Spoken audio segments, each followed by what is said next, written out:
तो कौन बे? हाँ हाँ मैं नहीं तो कौन बे? का सच में भोजपुरी गायक चोर हमें? इस समय ट्रेंडिंग में चल रहल गाना मैं नहीं तो कौन बे भोजपुरी के गायक गुंजन सिंह ने भोजपुरी में गा दिले। ई गाना बादशाह के शो में सृष्टि तवाड़े ने गायल रहनी।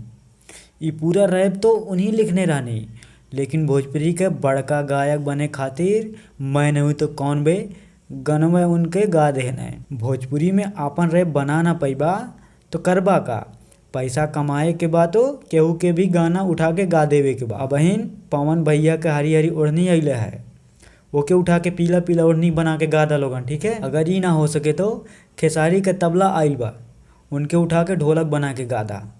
कुछ अपनो यार टैलेंट दिखावा जा, काहे कि आपन नाम बदनाम करत जात बाटा। जवन ट्रेंडिंग में चलत बा उहे मत गावा, आपन भी दम लगावा, कुछ अलग करा।